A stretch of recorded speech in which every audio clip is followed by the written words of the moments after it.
can kick All right. off. We have 50 people already on a call, which is great. And I think we can kick off. Probably we can end the poll. Right. So yeah.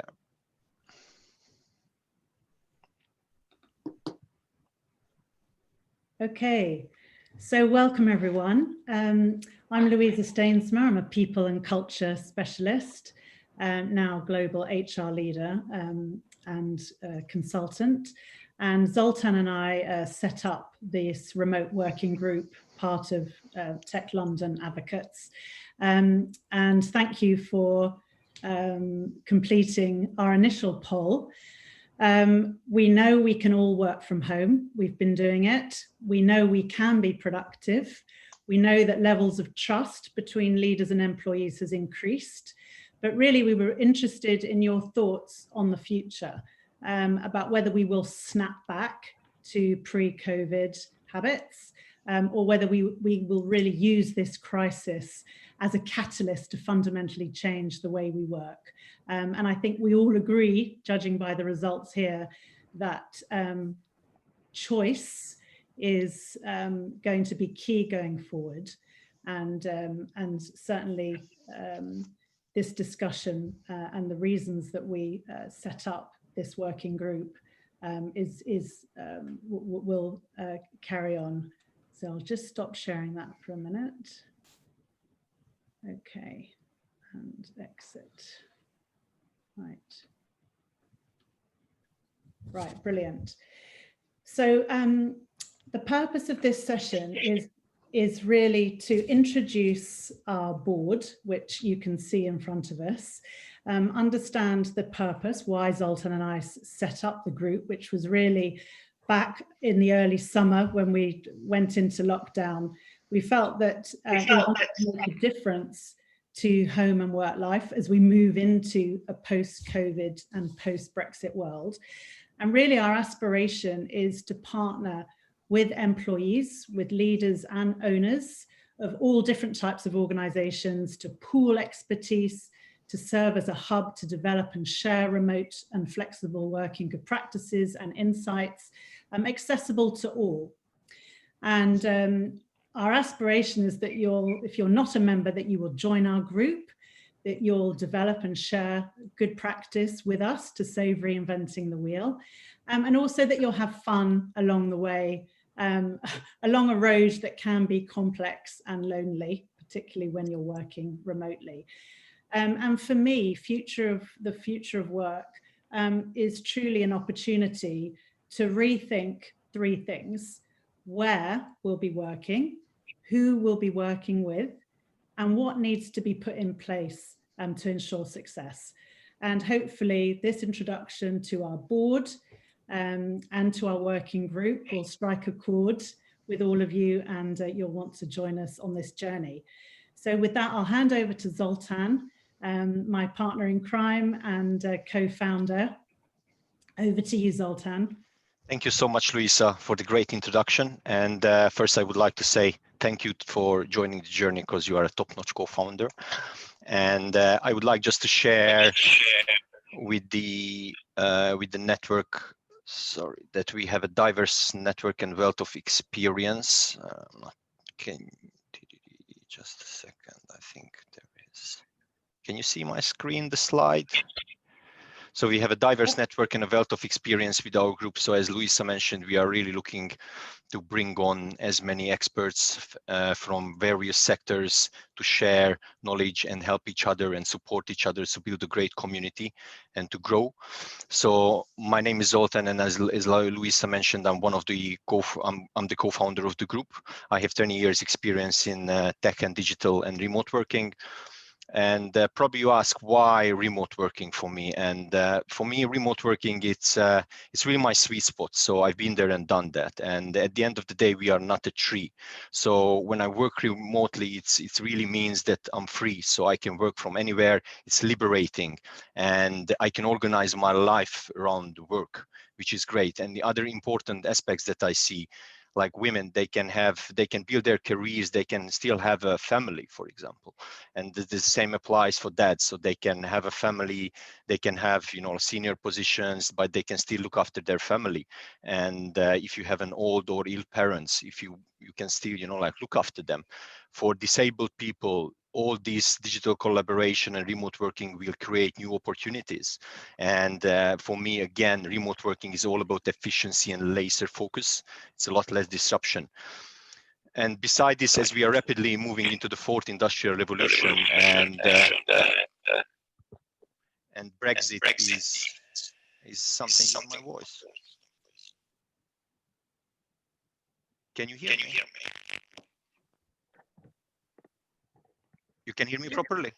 Yeah. Okay, sorry, because it was some echo. So as we are rapidly moving into the fourth industrial revolution and Brexit is coming up as well, and we are in the middle of the pandemic, it's really important that we take the advantage of the current situation. That's why we need to embrace remote working and digital collaboration. Because if we know how to work in a digital space, then it means that we can attract overseas talents across the globe. And we have a global workforce, and this will enable us to keep innovate and learn new things. Investors can invest easily, you know, into any business overseas, and it will help the economy to grow, and companies will be able to expand internationally. And when it comes to the tech, so the tech, we have Paul and Sam on the call, and they will contribute to the conversation down the line. The tech will take all this remote working and digital collaboration to the next stage. So for example, we have Microsoft HoloLens 2 and Boston Dynamics. So creating real life avatars, I don't see that we are far away from that. We just need to connect these two technology and imagine that you are sitting in London and you have your real life avatar in New York sitting somewhere, and that avatar will attend the meeting. We have holograms, which means that if you're working with several distributed teams and if you are running a quarterly meeting, then you can do that in the same time, and in real time you can interact with those people. And again, when it comes to all this technology, we have Quest 2, which came out recently. It costs £300, so the technology is getting cheaper and cheaper, just as the smartphones, because 10-15 years ago an iPhone was really super expensive, and it become a lot cheaper. So we see that all this is just, you know, like growing.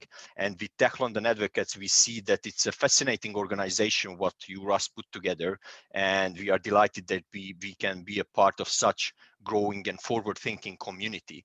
So I would like you to share your thoughts, how you started TLA and why you started TLA. Was it that you were just, you know, like sitting at home and or walking in a park and you were just, I need to create Tech London Advocates because of this and that? Could you just share the story so people understand all what's behind, you know, like the whole organization?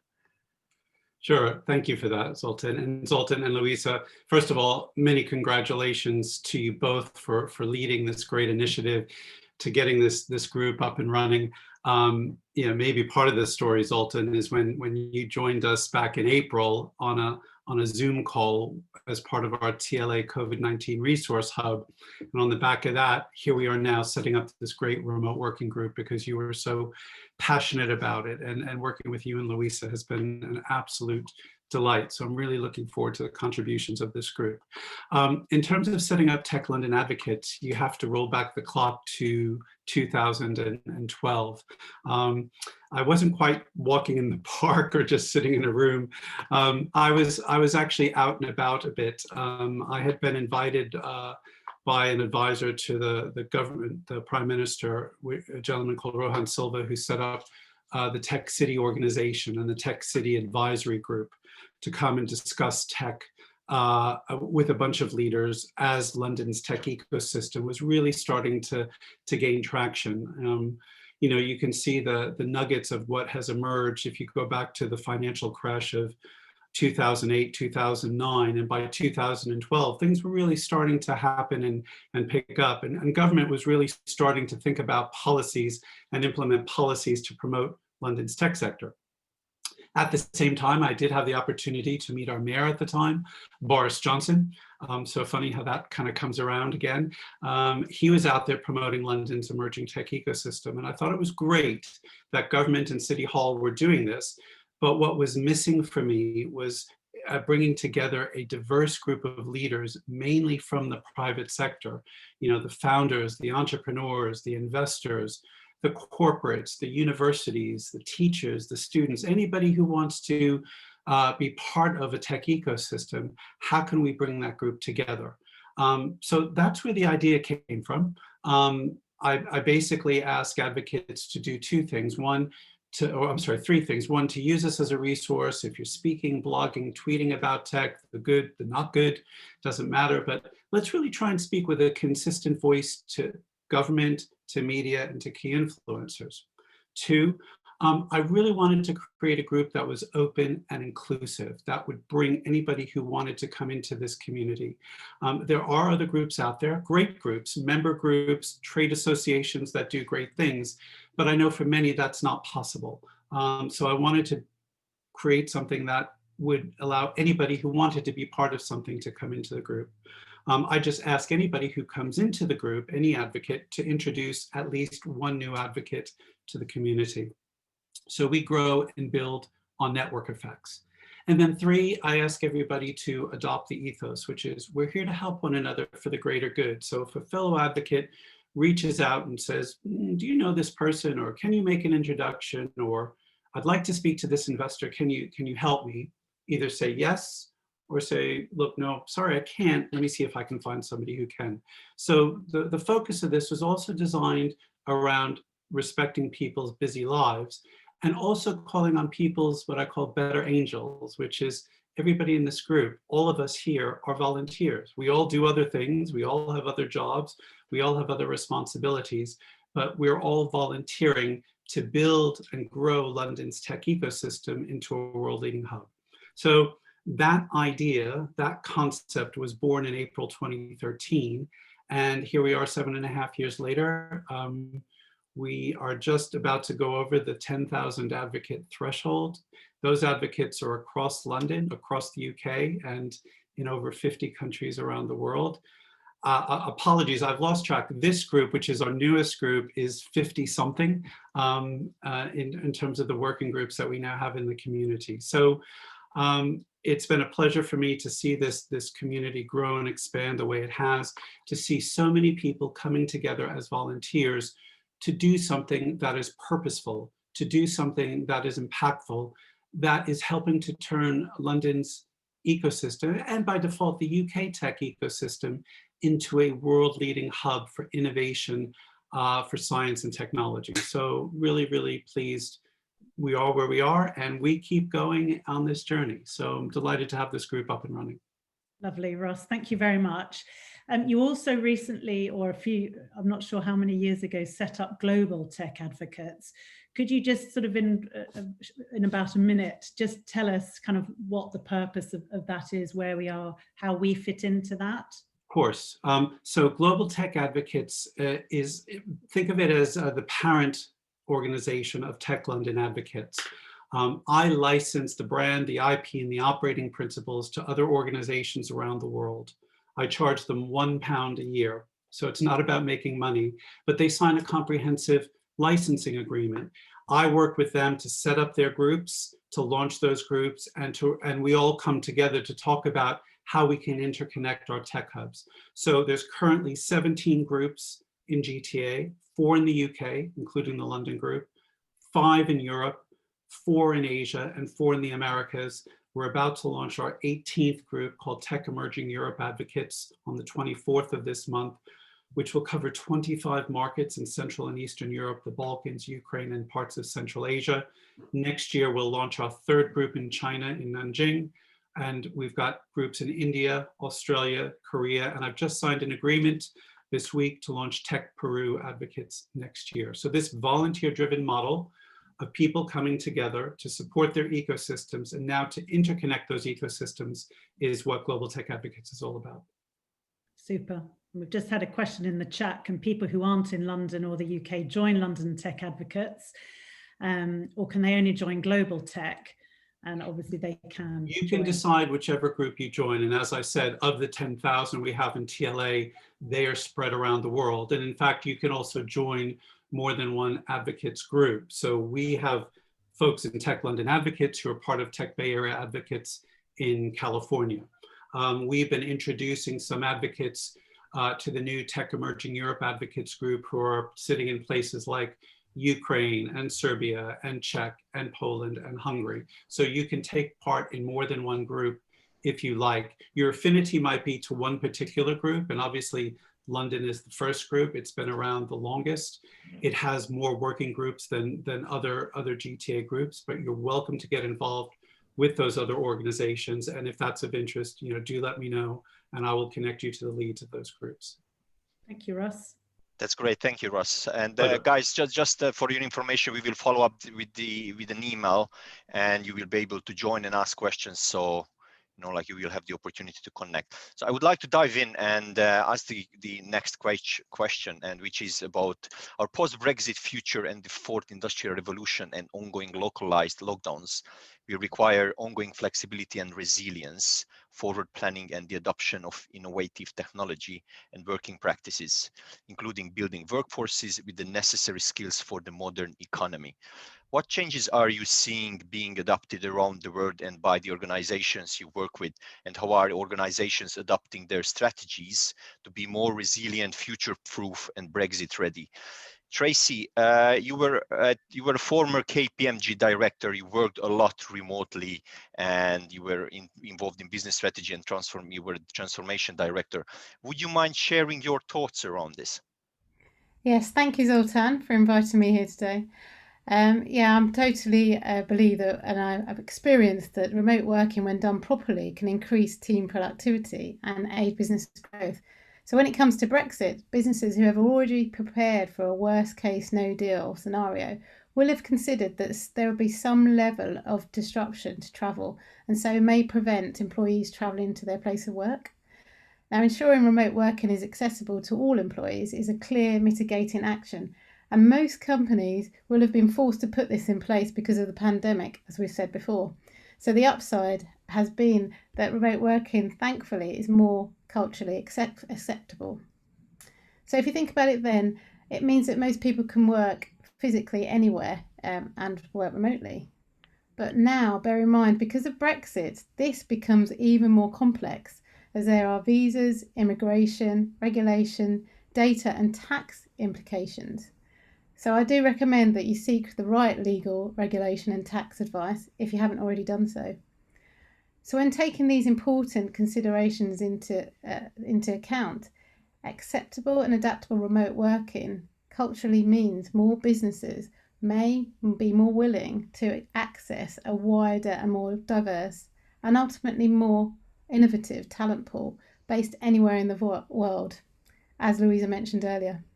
So businesses are being more agile, and they are developing and evolving their workforce planning and the operating models, policies and processes accordingly. So I am seeing a mind shift change where some may now see that work is considered to be based where the laptop is. That's great. Thank you so much, Tracy. So as a conclusion, we are again talking about digital collaboration and how we can access a more diverse and talent pool across the globe, because this will help us to innovate further, because this is what drives our world forward. Krista, you are an associate and you are from the employment team from Simons & Moorhead. Would you mind sharing your thoughts around what issues are you hearing from clients and employers when it comes to the remote working environment? My pleasure, Zoltan. And just for the benefit of those watching, Simons Moorhead & Burton is a law firm in London, and I practice employment law. And I have to say, I'm delighted to be here, actually, because I'm a massive fan of remote working. My firm is hugely supportive of it. We were one of those businesses that was completely set up to work agile and remotely even before COVID. And we're all really hopeful. We like the trends that we're seeing, that we're now sort of moving towards a focus in the workplace that's really about outcomes and productivity as opposed to presenteeism. So obviously we get a lot of questions about this topic from our clients. I mean, one question that we get quite a bit these days is, What about the contract of employment? What should it say? There's a clause in there about place of work. Do we need to change our employment contracts? And the approach that a lot of our clients are taking for now is to create policies, basically discretionary policies around remote working. And I guess the important point to impress upon you is that's an okay interim arrangement. But in the long term, what people need to be aware of and what employers need to be aware of is that just because something isn't expressly stated in an employment contract, that doesn't mean that it's not implied by law. So, for example, if someone has been working for a protracted period of time remotely, let's say for a couple of years, an employer then decides, do you know what? We've got a bricks and mortar office. We want you to come back to the physical workspace. Because of custom and practice over the course of the last 2 years, that employee may have a implied contractual term in their contract that they are able to work remotely. So something to keep in mind as we move forward with remote working practices. And of course, the other topic that we get a lot of questions about is sickness and sickness absence. What should the approach be to sickness and sickness absence in a remote working environment? And we think it's really important that employers and employees recognize the importance of taking time away from the job when one is either incapacitated or just unwell. It's very, very important that that also be recorded. Sickness absence continues to be recorded in the normal way that we all used to do before pre-COVID, because it's a very effective way to monitor the wellness of our workforce and our employees. That's great. Thank you so much, Krista. Thank you all for your contribution. My pleasure. Much is spoken about digital skills, upskilling and reskilling. And Mike, as a digital transformation and leadership guru, I wondered if I could come to you first to ask the question, do you believe that governments and businesses are building workforces with the necessary skills for the modern economy? I don't know about whether it's happening at a government level at the moment. I think they're struggling to keep up with the things that need to happen just to keep basic education going. But I'm certainly seeing a huge upswing in the number of organizations who are investing in reskilling, retraining programs for their teams. And one of the things I do is to work with a French company, Open Classrooms, in conjunction with Stanford, on a digital transformation course with sort of mid-career executives who are learning about the digital transformation world and how to apply that in their businesses and for their clients. And we're seeing a huge uptake. You know, their student numbers have doubled year on year, and that has to be at least in part because of what's going on with the shift towards a more remote, dispersed working environment. The other part of that is that we're seeing a broadening of geographic capability as remote working allows access to education and the tools and training areas from wherever they happen to be at the time, wherever's best in breed. Okay, thank you very much.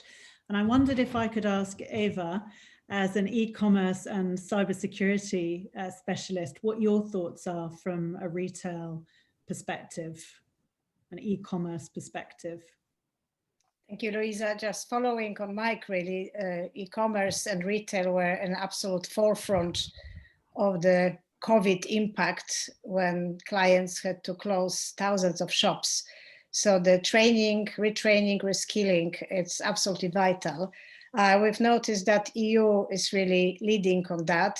We just work on digiblocks.org training certification for both floor workers and mid managers for retail, because it's really difficult, you know, hire and fire remotely, onboarding remotely.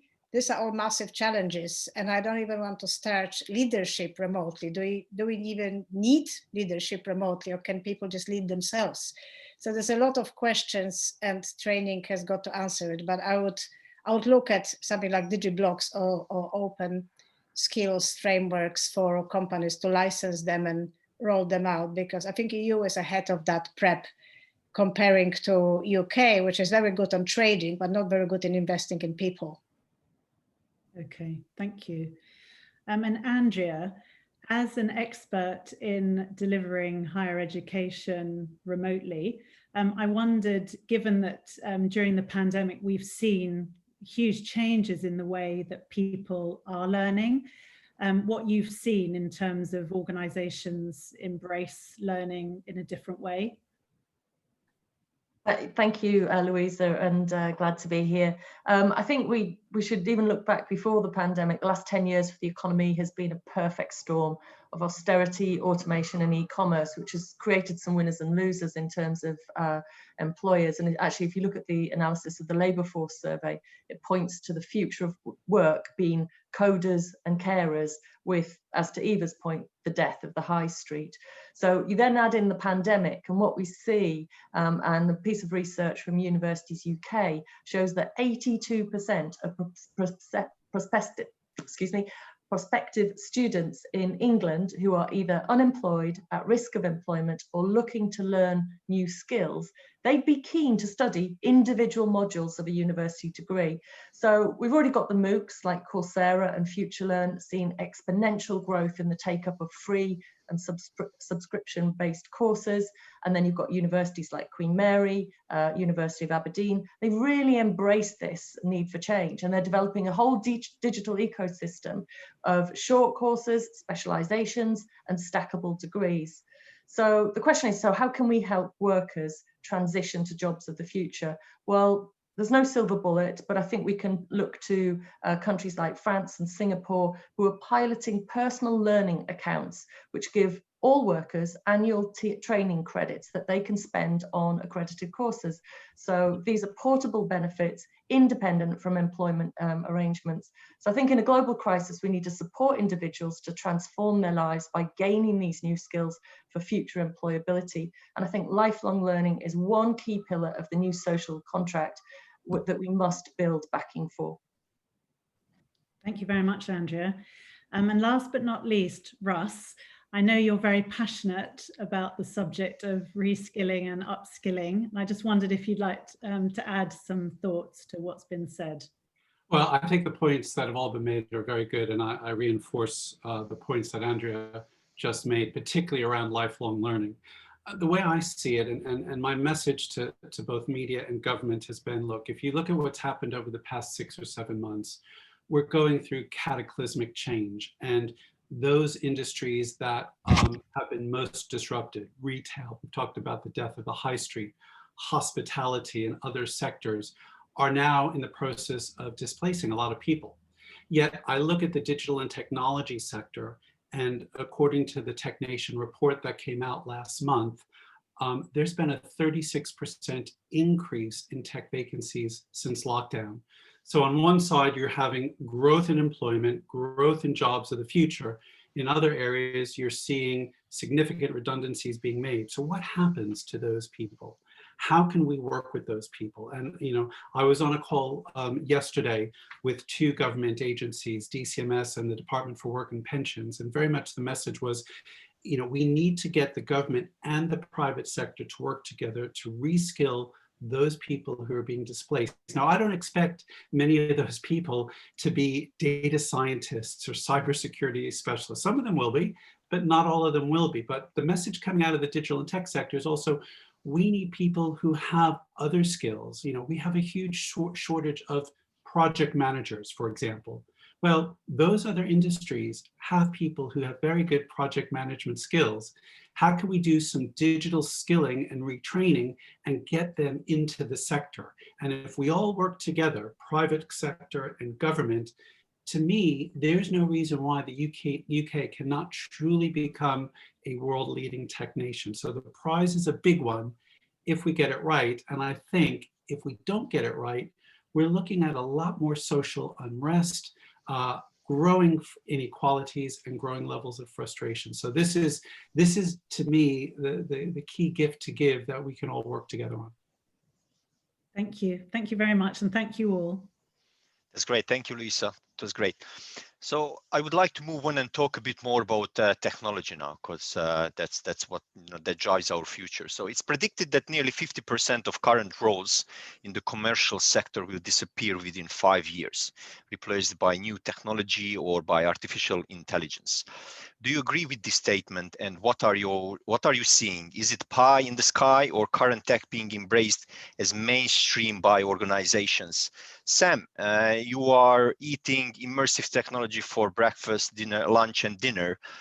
Would you mind sharing your thoughts around this? Yeah, sure. Hi, everyone. It's great to be part of the board.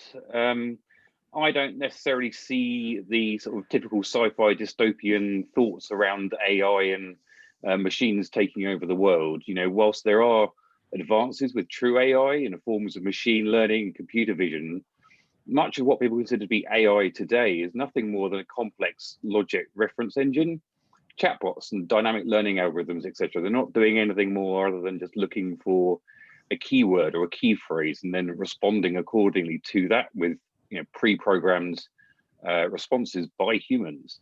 But, you know, there's a number of AI tools around machine learning that are enhancing our tool sets and making workflows faster. This makes us more efficient, not redundant. New emerging immersive technologies like virtual reality and augmented reality, they're enhancing the workforce, giving them superpowers, extending capabilities through virtualization and bringing complex data into the real world, reducing waste through digital prototyping and improving training and upskilling on the job. Whilst this may mean changing roles and responsibilities, I think learning on a job will be far more effective than presently, enabling people to more easily change careers as our situations do. So thanks for this is great. So do you agree that the technology and immersive tech will help us to be more efficient and deliver greater results? Absolutely, but as with all these things, it all comes down to the validation of the use case and using technology for, you know, efficient, correct situations, not just using it for the sake of using it. Yeah, thank you. And when do you see that the newest technology, when it comes to AR, VR, will be available in all the households, let's say like smartphones? Because as we discussed, the Quest 2 is quite, you know, it's not that super expensive. It's £300 now. It's quite accessible. So when do you see that all this new technology will really pick up and we will see more and more of these new technologies in our homes, basically? I mean, I still think we're a couple of years away from that mass market iPhone moment of virtual reality and AR. I think you know, overall the devices are still too big, they're still too clunky, they're still too difficult to use. But all those barriers and all those friction points with every iteration, they are falling away. And we're not relying so much on the early adopters now. We have the late adopters, and we're, you know, jumping across that chasm. And, you know, within the next year, 2 years, I think it's actually use at work that drives the use at home. We see a lot more than just an advert straight to consumer. That's great. Thank you so much, Sam. Another question that we are asked, particularly my clients ask, is how to recruit and acquire talent virtually. And I'd like to put this question to Tom, who is the Managing Director at the Highfield Partnership, and who many moons ago actually placed me as head of HR in a computer games company. Tom, how do you create a positive emotional connection with candidates when they can't physically see and feel the wonderfully swanky office environment that they would typically go into for interviews? Hi, thank you, Louisa, and hello, everybody. Yes, it's an incredibly important fact, the emotional connection. These are such big decisions that people are going to be making, and that's not always easy to do from a remote setting. As you say, people can't just rely on that hugely welcoming environment that they might walk into. But there are steps you can take as an organisation to create those engaging touch points with candidates, to create a really good impression throughout.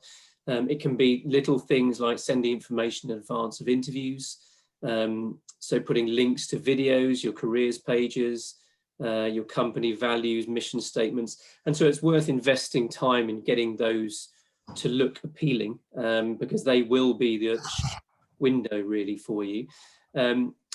Tiny things like being generous with your communication outside of the actual interview process. So being proactive to give feedback, to keep people updated throughout the course of events. Again, communication is a massive thing in a hiring process that people perhaps underrate or don't attend to enough.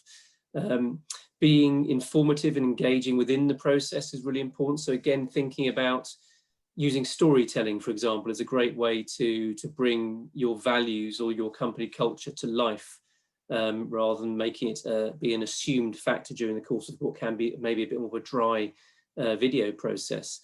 And perhaps even thinking of bringing more people into the selection process, into the assessment process. So you can be producing or creating more diverse interactions, bringing forward different perspectives when it comes to assessing the organisational fit, but giving prospective candidates the opportunity to again connect with more people emotionally within the team. But I think within that, you've got to make sure you're really planned about who asks what, so it's not repeating the experience for the candidate time. It's got to be a two-way experience, and ensure that you show them why it's great to work for your company. Okay, so thank you very much, Tom.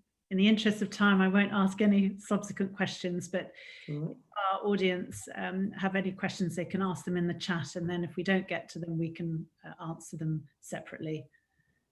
Okay, thank you. This just leads nicely to the next question, which is how we connect, which comes down to the communication. So I would like to ask, how can PR and communications play a vital role in rolling out new working practices in your organization? Robert, you are an executive director at Resilience First, and you ran a survey and you have lots to share. Would you mind sharing your thoughts and what you are seeing? I think maybe Robert, you are on mute. Thank you, Zoltan, and thank you very much for the invitation. Interesting discussion so far. I'd like to make 3 quick points in the time allowed. Firstly, I think communication also has to convey an emotional content. And one of the things we're seeing with this pandemic and the Zoom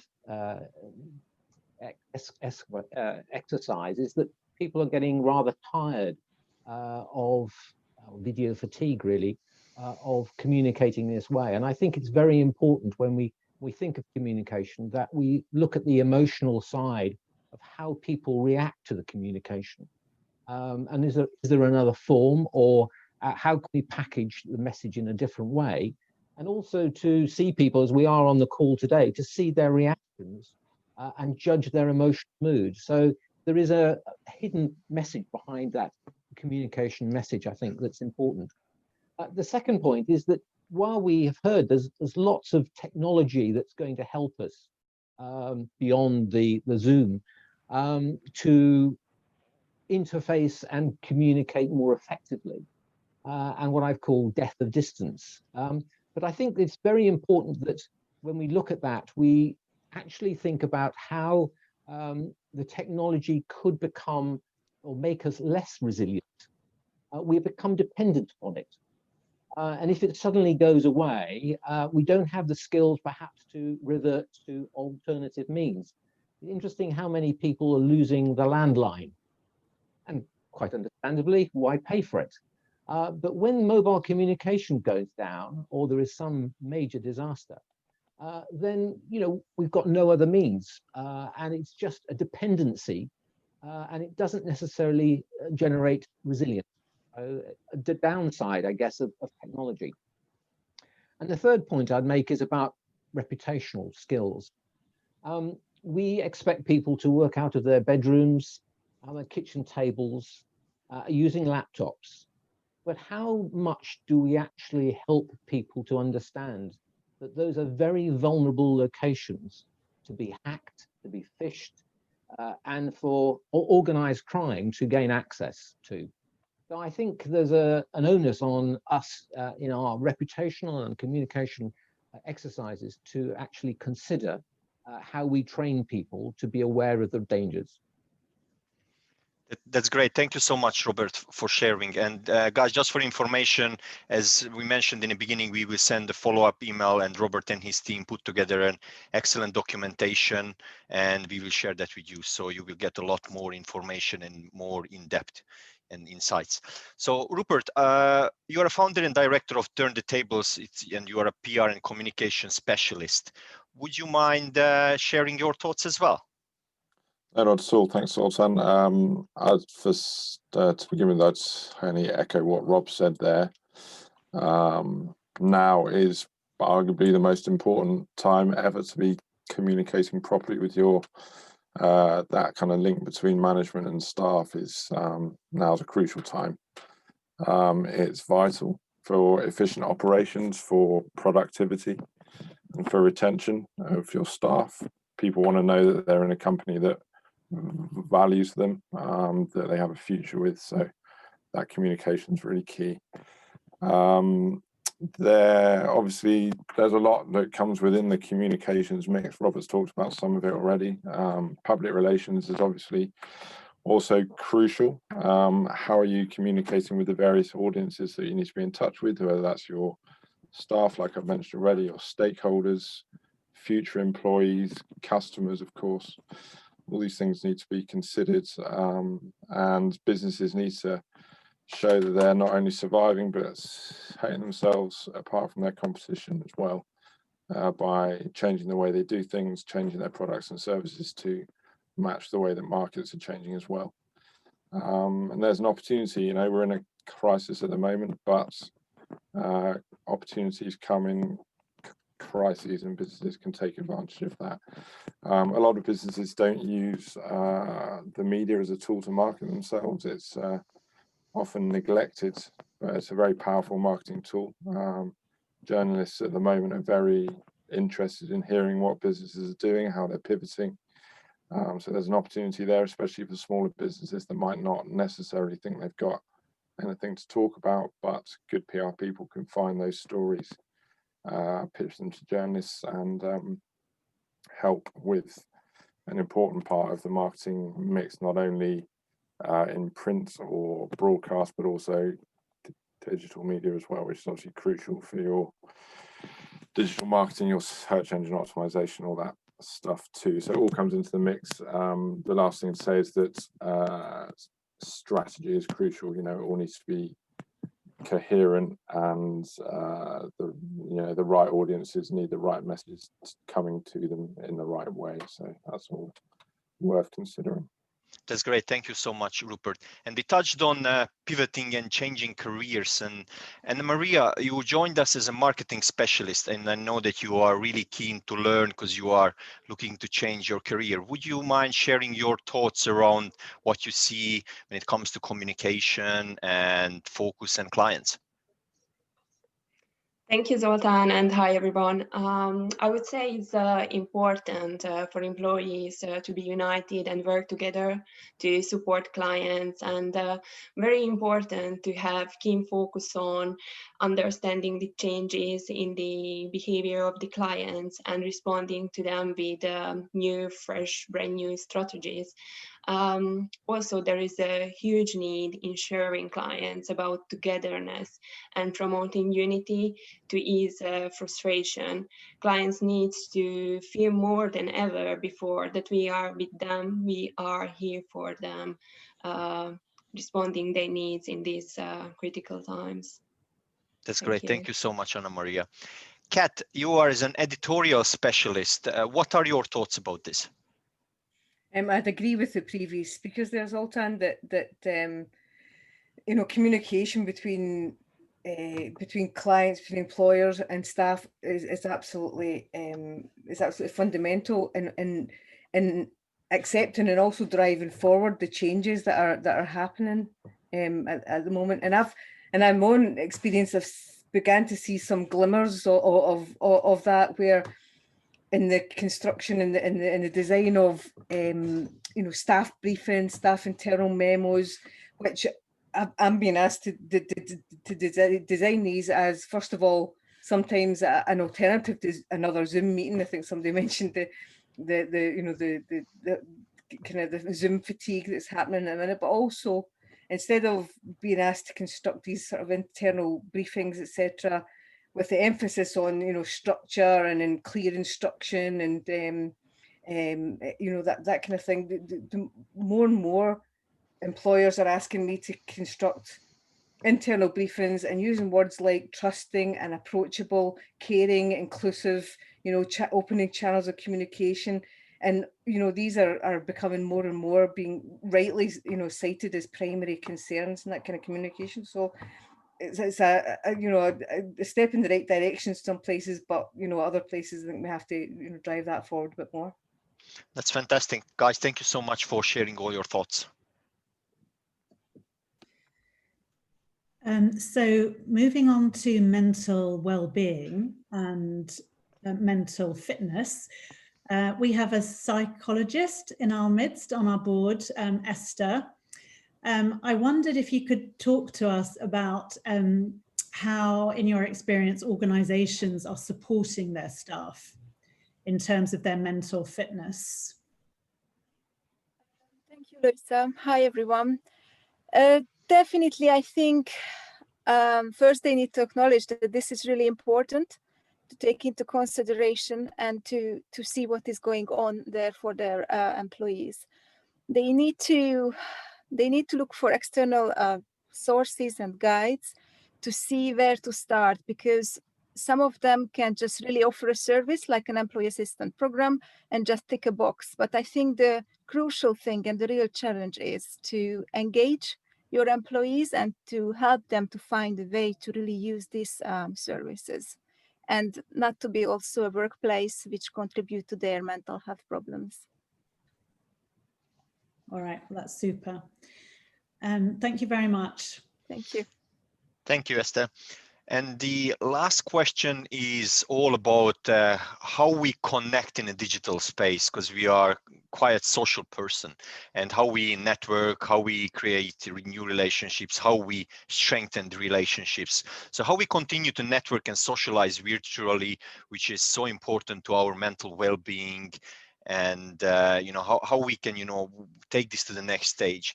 So Jen, you are the founder of VR Curators. You are an expert in networking and in events. Would you mind sharing your thoughts? Oh, hi Zoltan. Hi everybody. Thank you. Glad to be here.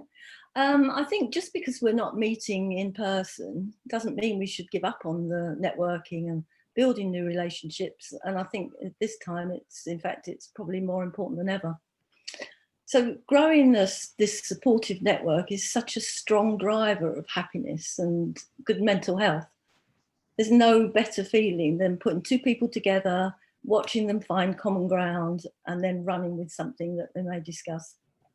So I always think about that give first attitude, the passion to really care about the people we have around us. And my tip at the moment is to just check in on people that you haven't seen or heard of for a while. Ask them what's challenging them, really listen and think how you might help, who you might be able to introduce them to, who they might need at that particular point. So really, I think it just boils down to basic kindness and thoughtfulness, and that give first attitude always makes you feel great. So that's my tip. That's great. Thank you so much, Jen. And just for your information, we call Jen as a queen of networking. And to be honest, you know, we built this group from just, you know, like virtually and working remotely from 0 to 137 advocates in a few weeks' time. And Jen contributed to all this. And actually, Jen introduced me to Russ, and that's how everything started. So Jen, thank you so much. Thank you. Thank you. Simon, you are quite good in networking as well. Would you mind sharing your thoughts as well, how you keep networking and being active? Simon. Okay, hold on. Am I still mute? Now we can hear you. And see me? Yes. Fine, okay. I said Zoltan, when you said quite good, I presume you're using quite in the old-fashioned sense of the word, which means brilliant, basically. Yeah, I'll take it as that. So I've just put together a few random thoughts. So I spend lots of my time sort of connecting people. So I back up what the previous person said about it's very important to give first, etc. Even if your motives, not that they are in my case, of course, even if your motives aren't completely philanthropic or altruistic, giving first is the right approach, because you've got to help people, and especially in the current situation. So I've just listed a few of my random thoughts, random techniques, random ideas, and I'll just share those with you. One of the kind of sort of it's counterintuitive things is some people put up screens, backdrops for their workplaces, everything, and so, as if they live in some sort of completely neutral, bland environment. I think it's particularly important at the moment to let people into your home. Obviously, you don't want to see them anything too embarrassing. If you're coming out of the shower, it's probably best not to let them see you at that stage.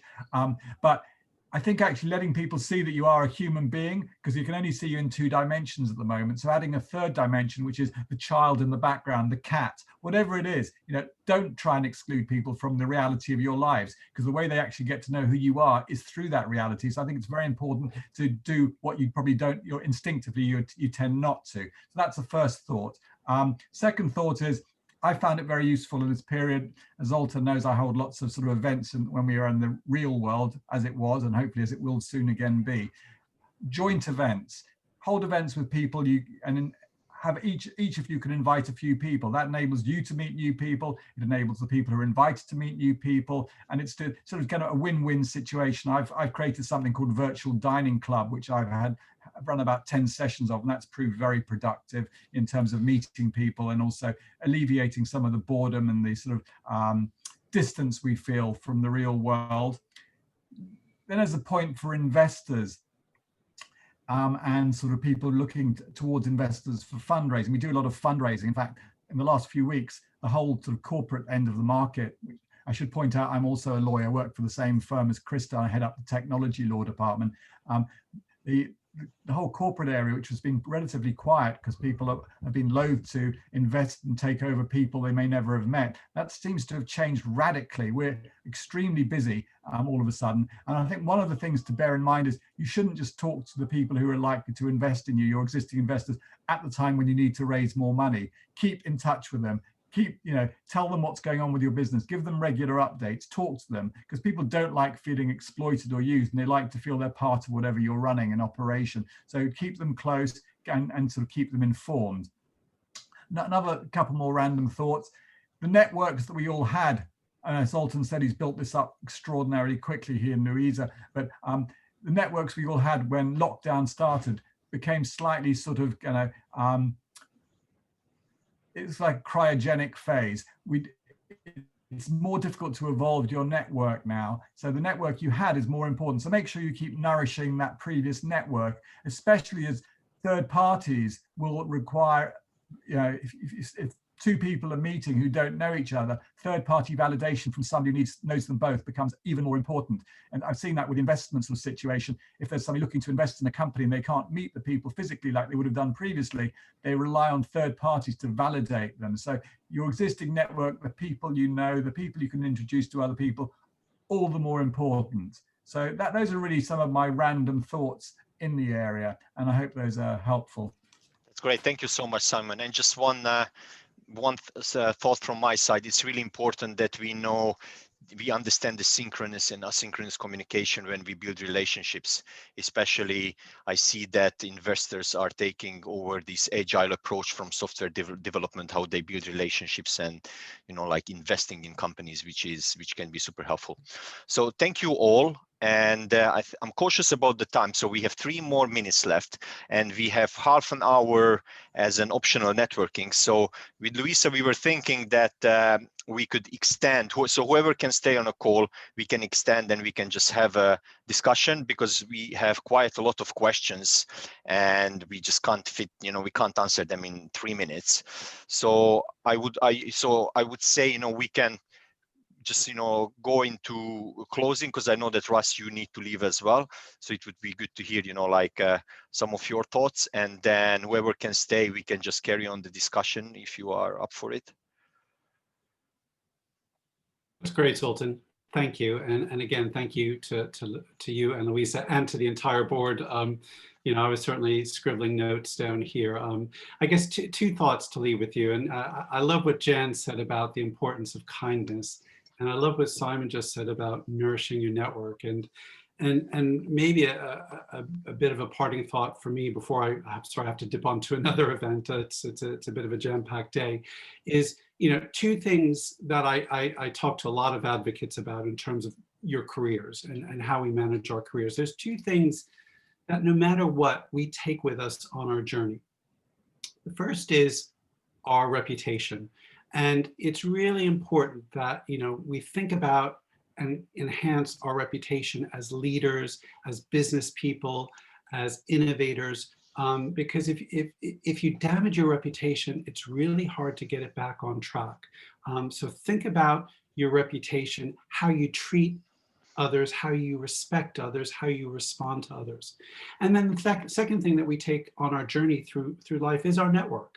And again, the words that Simon used about nourishing your networks. I mean, I have people contacting me all the time. Sometimes I don't hear from people for years, and I kind of then think, well, why are you not in touch? You should be in touch. Or if you're wanting me to do something and I haven't heard from you for 7 or 8 years, why? Whereas those people who kind of share more, inform more about what they're doing, where they are, that's a really good thing to do. So think about how you keep your network updated, now more critical than ever with this remote working environment where we're in situations where we're just not physically seeing each other that much. So again, think about your reputation and how you enhance it and build it, treating others with respect and dignity, and how do you keep growing and building your network in this remote working environment. This is excellent. Thank you so much, Russ. Pleasure. So yeah, guys, then if you're okay, you can stay on a call and we can, go into the Q&A stuff. But before we jump into the Q&A, we would like just to share, as Luisa mentioned in the beginning, so this event we understand that we had 17 speakers. So we really wanted to give an overview about what we are doing, how we are approaching things, so you can learn more about the board as well. As for next year, we have some big plans. We want to have a website. We are going global, which means we want to have representatives all over the world in different countries. We want to organize series of events, practical events. It probably won't be an hour long because we understand that sometimes it can be heavy. At the end of the day, maybe we will organize half an hour events in every 2 weeks, once a month on certain topics. And we want to have an online conference or a conference at the end of next year. So these are our plans, and as we mentioned, post-event, we will follow up with an email, and we will ask you to become, members, because we have a dedicated Slack group where we are really trying to help and support each other. So all these questions that they are coming up, you can always post there, and we are trying to help and answer those. So we are really trying to build a supportive community, and so this is basically our aim with the group. So we are looking to help white and black belt remote workers as well, and shape the future of remote working, because this is, we are in this together, and that's how we can overcome all this crisis and this difficult situation. So thank you. Thank you all. And it was probably very ambitious trying to introduce all 17 of our board members, but hopefully you've learned something and you can connect with us on LinkedIn, and you'll join our group and we can continue the conversation. So thank you. And hopefully you'll help us to make a difference to work and home life as we move forward. So thank you. And those of you that can stay, we'll answer some questions. Otherwise, we can follow up afterwards with you, and we can answer the questions in our Slack group. So shall we jump to the Q&A? So whoever can stay, feel free to stay, and I think we can jump. And then we will try and answer your questions, so we can have an informal and just a discussion. Luisa, do you see any questions that you would like to pick as first? Yeah, so there's 3 questions from Nick, and we can follow up separately offline if you need to. any advice on how to run brainstorming and group collaborative exercises, which were traditionally done on off-site days, with the emphasis on large groups being in a single venue and lots of interactivity. So Mike, you're probably a guru on this one. A tool I've been working with on this actually is a thing called Mural. There's another similar one called Miro, but Mural at mural.co is essentially it's an infinite whiteboard. It allows people to come in and follow around what everybody else is doing. It gives you the opportunity to post ideas anonymously, which I think is incredibly important to draw out ideas from people who are necessarily not so confident about putting their ideas forward, particularly in front of their managers, etc. And I find it a really effective tool for collaboration. Look, it's not the same as getting everybody together in a room and talking freely, but it can actually unlock things that you wouldn't necessarily get in a 3D situation as well. And actually, if you allow technologies like that to really flourish, I think you can draw things out that you might otherwise have missed. And I think, as I said before, I think one of the great opportunities with these kinds of tools is the ability to draw things from people who otherwise would be too nervous to contribute. And they're often the ones with the great ideas. Louisa, I think you're on mute. Okay, thank you very much. Anyone else with any ideas or thoughts? I mean, technology is the way ahead with brainstorming, and as Mike mentioned, there's some great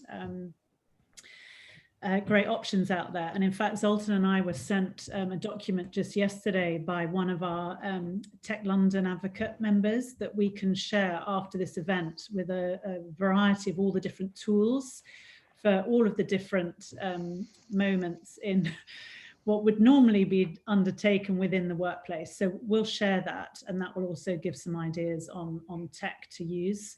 But I think, yeah, so it's really down to technology, small groups, and sometimes also thinking about giving people time to think in advance and just thinking of different ways of getting people thinking in different ways than we would ordinarily in a huge group. Another question we have here is, how do you think remote working impacts on business and team leadership? Is it possible for a remote leader to be an effective leader? How do leaders need to change their strategies if they're remote?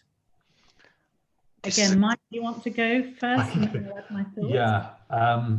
Again, I mean, there's a technology-driven answer to this, which is, I think, for managers, for chief executives, for the leadership team to be able to be really effective in building great businesses, they need to be able to see what's actually happening. They need to see when projects are falling behind. They need to be able to see communication that's happening across the organization.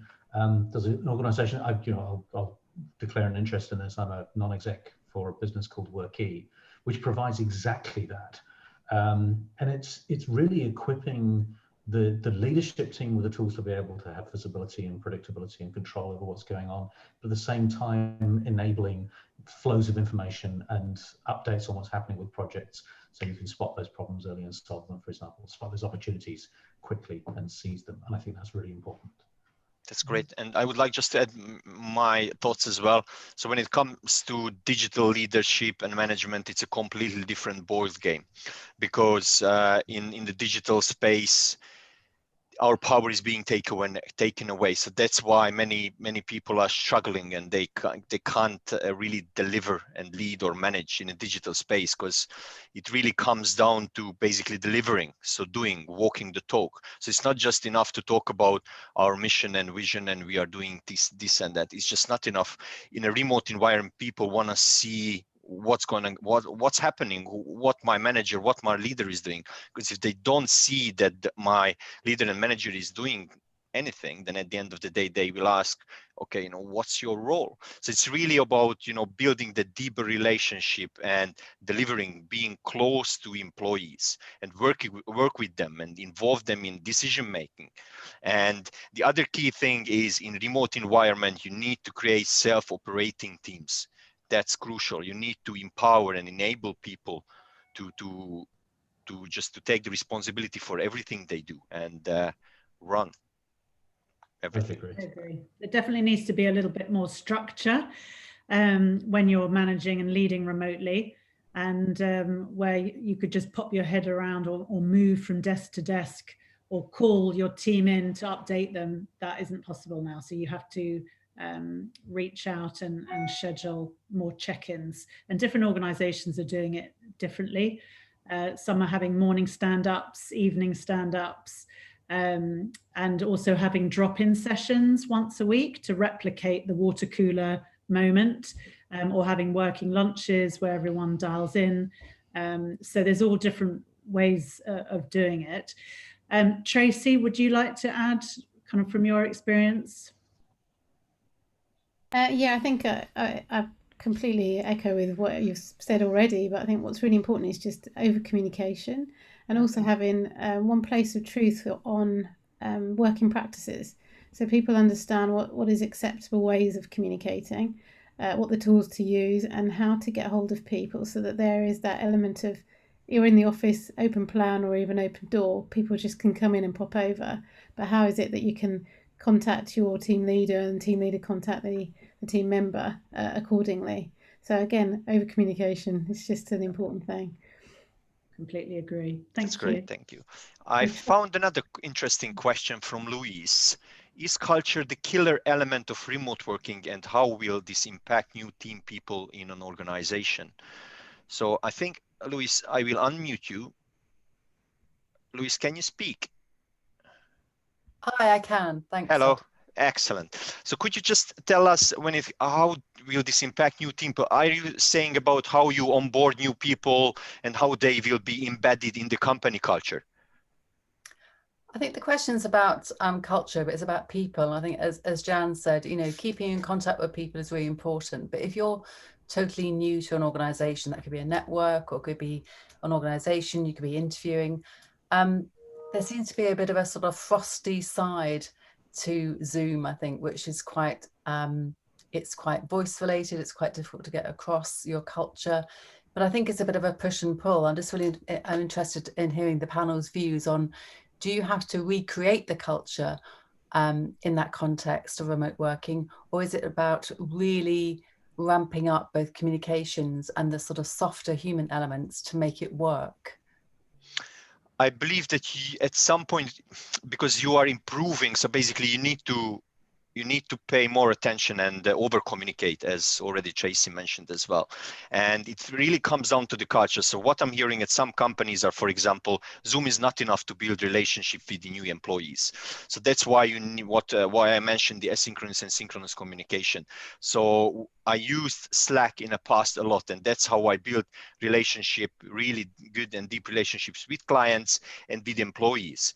And when it comes to this, I heard that some companies, for example, so when you are onboarding a new employee, let's say I'm talking about a developer, you can assign a culture buddy who is basically just a culture buddy who is like the new employee can talk to this culture buddy at any time about what's going on in a company and is anything about basically, and that developer can have a mentor, let's say, who is helping the new employee to connect with other developers, with the team, with the management. So that's more, I would say, strategic side of things. So, and this is something that in the remote environment, you have to calculate with these things. Otherwise, if you just onboard somebody from, like in a remote environment and they are sitting at home, some people will feel really lonely and they will struggle. So that's why you need to, like be close to them, engage with them, involved, like in everything, basically. I think there's another point in here as well, Zoltan, that you and I have spoken about more than one occasion. And Louise, I don't know what you think of this, but I think no culture will survive if there's not a really key relationship of trust within the organization. And I think trust is the foundation stone of all of this culture, whether it's remote or otherwise. And one of the things that can get lost in the shift to a more distributed working set of working environments is that you start to see a tendency towards employers wanting to surveil their staff to make sure that they're sitting at their desk at 8:59 rather than 9:01, those kinds of things. And I think we really need to shift, this came up a little earlier on, we need to shift away from that kind of surveillance culture into much more of an outcomes-driven culture, which allows, and again, drawing on Zoltan's point about self-organizing teams, allows decisions to be made close to the point at which they impact, which is underpinned by trust. And if you haven't got trust, no amount of Zoom parties and desk yoga is going to solve the cultural problem in your company. Yeah, can I absolutely agree with Mike's point there, but both empowerment and trust, key issues, don't just come via Zoom. They are built up and they take a time to establish and they can be destroyed in seconds. So I don't think one can elucidate these ideas and expect them suddenly to appear if you know them and therefore can communicate them across a Zoom message. I think they really take a long time to work, and those companies who will recover fastest are those that already established it before we were hit by COVID and built them up over time. And an example I'd give of the CEO of UK Power Networks, who had the difficult job, he explained, of trying to get his staff who repair our gas, our electricity networks, go into people's homes during the lockdown where there was an emergency. And how could he do that? Well, he certainly couldn't do it by sitting at home on a Zoom messaging. What he felt he had to do was go into the office and show he was in the office and show he was asking exactly the same thing of his employees, go out, repair the electricity network. So I think trust and empowerment do come from the top, but they must be embedded right from the earliest possible opportunity. And now is perhaps not say, I want a trusted employee, because it don't actually work across a Zoom messaging. That's great, thank you. Louisa, do you see any other question that you would like to pick up? Because if not, then I have one. Ian Dean, could you hear me? Hello? Hello, hello. Okay, so basically the question is, being on low pay salary and long working hours, who is responsible for paying? Hello? Hi, I can hear. Could you ask your question? Yes. Me being, we work in NHS and we work in mental health teams, so we look after other people's mental health. And so, yeah, we were looking at, we're working from home, then thinking who will be, because you look at the cost of utilities, gas, winter coming, electricity, and also paying for broadband. So, yeah, I just wanted to know who is responsible to paying, cover the cost. Yeah, I think this is a great question, and it came up a lot in the past as well, and during the discussion. So, what I'm seeing and what I would say at this stage, that since we are still in a crisis, it's really important that we understand that we need to give some companies a bit more breathing space. I do agree that down the line, companies will probably add these things like contributing to the Wi-Fi, to utilities, to other stuff. These will come benefits. There's the same when it comes to, for example, the mental fitness side of things, whether they will organize, online yoga classes for their employees, or some coaching or something like this. So I imagine that this will change as well, and this will be added to the benefits package basically. But I don't think that, it will happen, like tomorrow, because companies, they're still struggling to survive. Oh, we understand. We understand the current economic. So it's just like for long term, Yes, I imagine that in the long term that this will be basically involved, in the benefits package. Yeah, thank you. Thanks very much.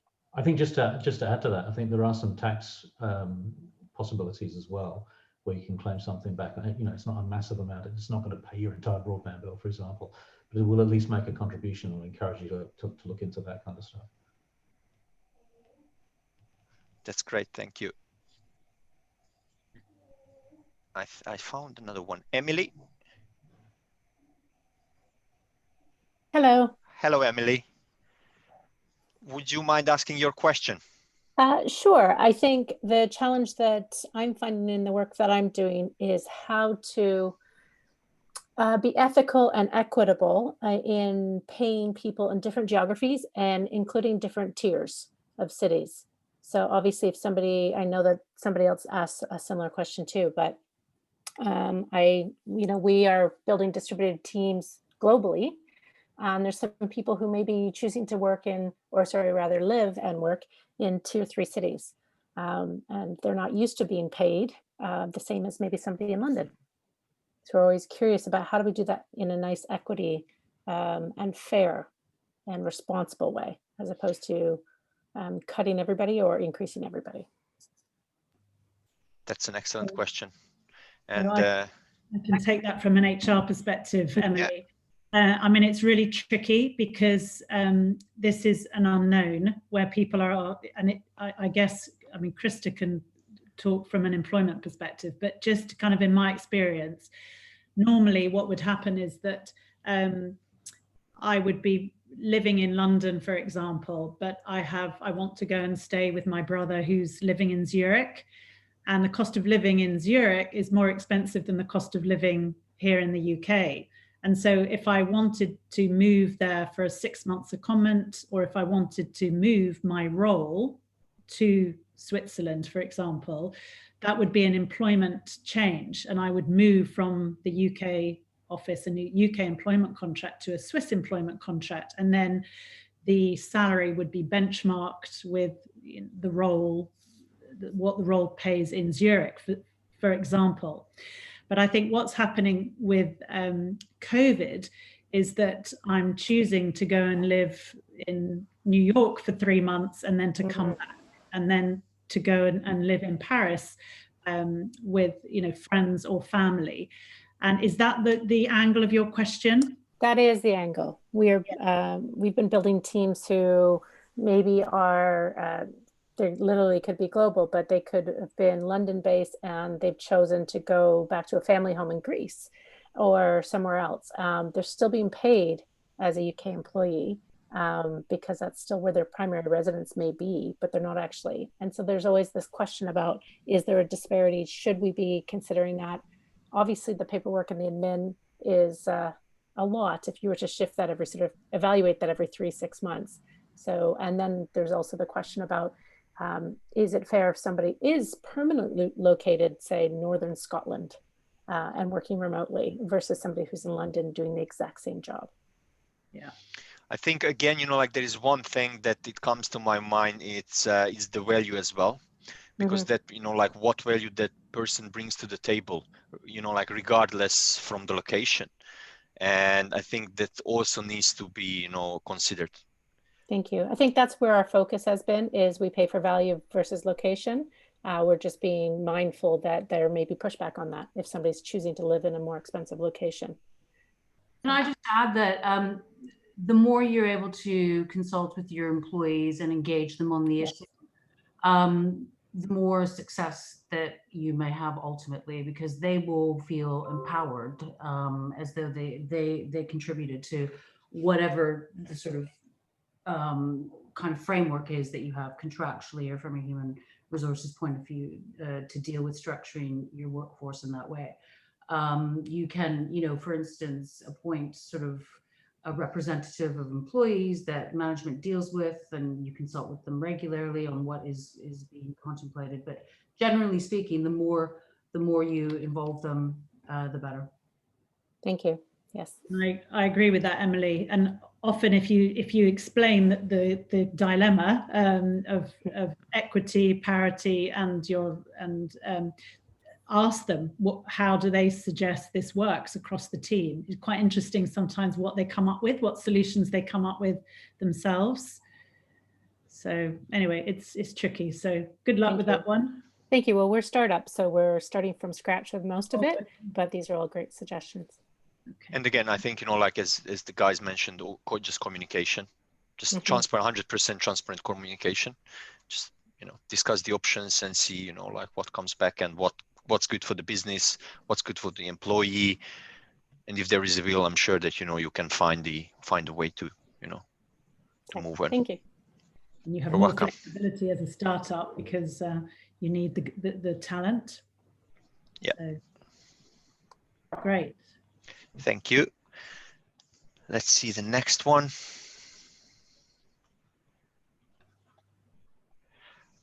I think Tim's question about what are your thoughts on the rise of the half tourists, where people go abroad for 1 month to work elsewhere? Will this become more popular, do you think? And will employers adapt to this maybe expectation from employees in the future? Let's see if Tom is around, so maybe he can answer this question. Yeah. Hello. Hi, Tim. Hiya, how you doing? Yeah, very well. And yourself? Yeah, not too bad. Not too bad. Would you mind asking this question? Yeah, so I saw a few articles on kind of the half tourists and how maybe, in the future there'll be, aspects where employees will actually be working, maybe for a month or 2 months abroad and then coming back to their residence wherever they may live. So I was wondering what the panel thought around that, and if that will become popular, or is it something that employers will be able to adapt quickly? I think, again, probably, Luisa, I mean, like from HR perspective, let's say basically if there is a person who decides to go away for 1, 2, or 3 months to work from Scotland or from Germany, and then they come back, I think, again, probably first you need to look into legal implications, I imagine. I mean, this is slightly similar to the previous yes. question that we had. I mean, if it's a month, I mean, anything under 3 months is what, and with Brexit coming, it's going to be a slight dilemma. And yes, you can answer this. I mean, but in kind of when we were part of the EU, as long as you weren't working, I think it was 3 to 6 months abroad, it didn't impact on any taxation. But I think for short term, it's not such an issue.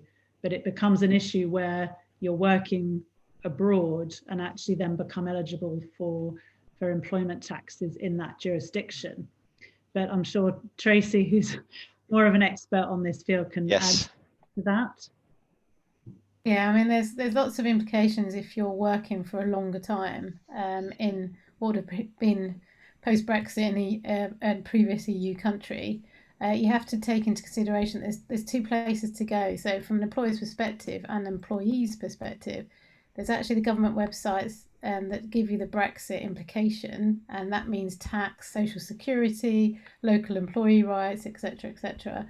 And you have to look at the country that you're actually going to be working from and their Brexit rules as well, because they're not going to be the same.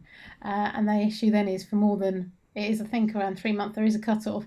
You have to be able to look at those 2 sides as to what that impacts you. Sometimes it's a positive. You can be working from, say, France, better employee rights, and therefore that employer has to be mindful of that.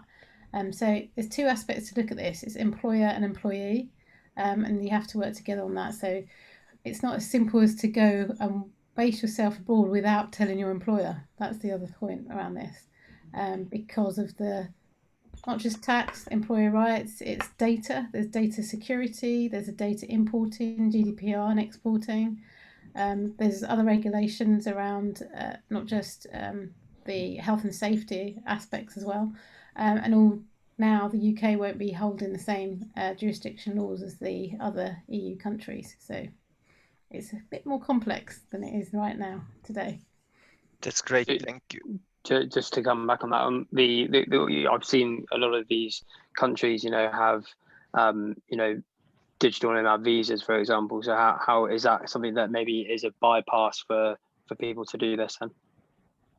Oh, so yeah, I mean, there's considerations taken into place, like for if you're UK employee going to work abroad and you're coming back in, there is that point around, have you got the right working visas for that country, because you're actually working in that other country.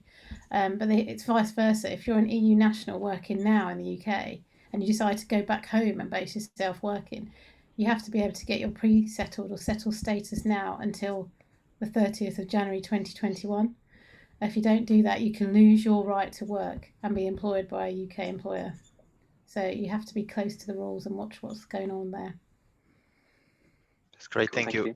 I think Andrew Kempling raised his hand that he would like to comment. Hi, Andrew.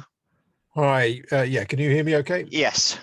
Yeah, I was just, in fact, Tracy partly covered what I was about to say, which was if you do have people working overseas, let's say within the EU, the data transfer implications are complex because currently we do not have a data transfer treaty with the EU. So come the end of December, when we have a UK equivalent of GDPR, you would be breaking the law to send personal data, say of your customers, to an employee working within the EU. And equally, when they send it back, they would almost certainly be breaking the law as well. So there will be some interesting challenges if treaties aren't signed, and there's not a lot of time to sign them. So that will be a real challenge. Currently, we post-Brexit, UK can export personal data, but we can't import it from the EU because we don't have the advocacy rights. And so there's a lot of work being done on contracts around data security and GDPR, which is that you can put a clause in to say that you'll be able, we will be given rights to be able to import personal data. So there's a lot of work that some service companies have been putting into place around this because the advocacy ruling has not happened yet. And that's why most companies are treating that as a worst case scenario, no deal Brexit. It's one of those things like the fishing and everything else that's up in the air right now in Ireland. That data is a key part of that as well, that's still to be agreed on. Thank you, Andrew. Thank you. I think we can ask Nick. He has a question. Hi, Nick. Hi, Zoltan. How you doing? Very well, and yourself? I'm living the dream, my friend. Thank you. I've really enjoyed this so far. It's been really interesting. Thank you. Would you mind asking the question that you put into the Q&A? Well, I've been very greedy. I've asked 3, but I'm assuming you're talking about the one that hasn't been answered. So yes. Thank you very much for indulging me. Interestingly, as you know, with Brexit, I'm now running a business from France, and I've been quite amazed, having spent a lot of most of my career in the tech world in London. There was a survey done in the Libération newspaper about, I think at the beginning of this week, where they were asking employees. So with lockdown in France now, as I'm sure is in the UK, the government guidance is everybody must work from home if they possibly can. And the results of the survey that Libération run shows that lots and lots of employees responded saying, actually, my employers are forcing me or coming up with different ways to insist that I turn up in the office, even though I don't actually need to be there. My job could be done at home, etc., etc. Which and their response was kind of, we had hundreds of these emails. There was another report that's out today, which is just doing a kind of like-for-like comparison between what happened in the first lockdown and what's happening now. And the figures are absolutely stark in the sense that in the first lockdown, everybody did what they were told, and there was an 80% drop of people being at work, at their place of work. That drop is halved. So this time, half of the people or more that stayed away are now going there, and it feels like there is they're under pressure to turn up. So it just made me think, do you see that, in applying a remote working policy across, for example, a multinational organization, that there are cultural and national norms, expectations, behaviors that might make it difficult, or have you seen any of this kind of with the companies and the people that you've worked with? As in, is it realistic to expect to have a one-size-fits-all approach if you're running a company across borders, a remote working? So a colleague of mine works for Salesforce, and she's based in their Paris office. And they've quite publicly gone out to say that all of their employees will be working from home, certainly for next year, if not longer. So, and she's working from home almost exclusively. Some of them have quite wanted to go back into the office, the Paris office, but they were told that they're not allowed to. So I guess it depends on the parent. Obviously, Salesforce is not a French parent, but I think it's set from the leadership, potentially. And then obviously there's local jurisdictional variations, but France is typically quite employee friendly.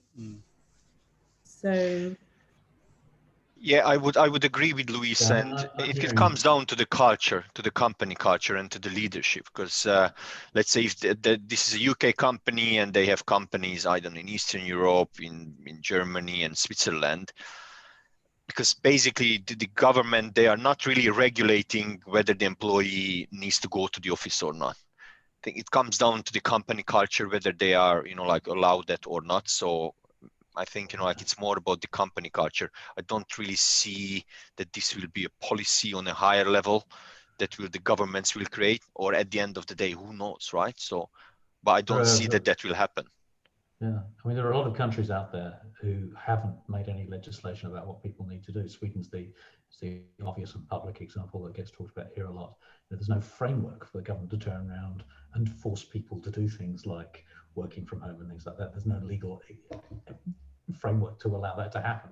So the decision then lies with the employees and with the company. Same sort of thing in Japan. I mentor a number of students who work for a large advertising agency that happen to be one of the largest employers in the country.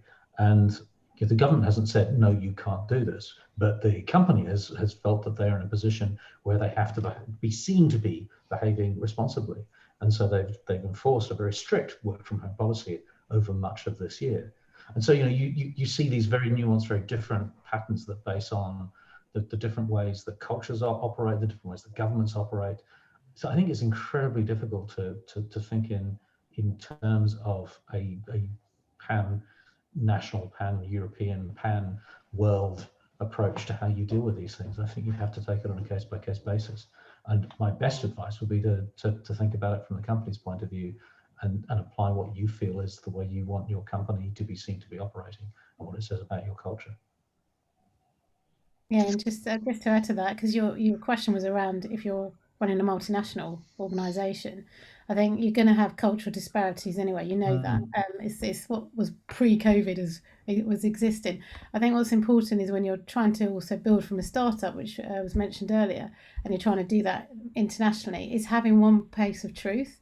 Because it is about leading from the top, setting the culture and the trust, but there is that place on what is the best business practices that we are putting into place, and how do we manage expectations, and that is about having one place to go to where policies and procedures are put in place, and working practices, and that's an evolving document, and it's a case of everyone knowing where to go, and that when you have lots of different pockets in an organisation that's multinational, that you're setting that through the culture and the values, so people are actually practicing that. Otherwise, you're going to have pockets of middle management that don't then do what leadership and the ExCo and the C-suite want in terms of culture, and that you have to keep checking that and allowing for that feedback loop to be happening, so upwards and downwards throughout the organisation. And as Zoltan said, not just having the cultural onboarding bodies, but having that mentorship type of open and honest culture and psychological safety that brings on trust. So just to counter what was said earlier by Robert, you can build trust in an organisation that didn't previously have it. And it is about building psychological safety and having that set from the top, and that being a business practice and working practice put in place. That's great. Thank you, Tracy. Anybody else would like to add anything to this? If not, we have one more question from Endine. Our home is our haven where we used to look forward to come to distress ourselves. What is the effect of working remotely from home? Where do we go to distress ourselves? So I would say, at the end of the day, just you need to have a routine.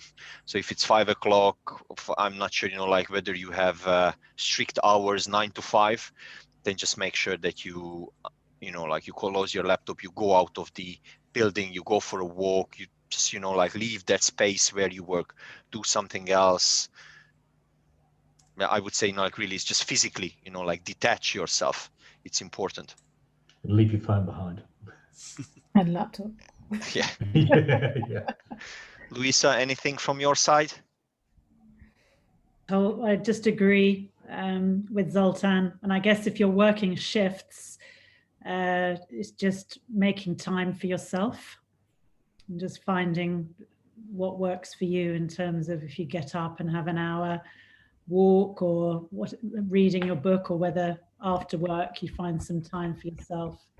But we've all been guilty of, oh, we're at home, we'll just carry on, we'll just finish this little task, and then before you know just another it, email, working hours and hours and hours. So it's we've got to, it's self-discipline, I guess, to some extent.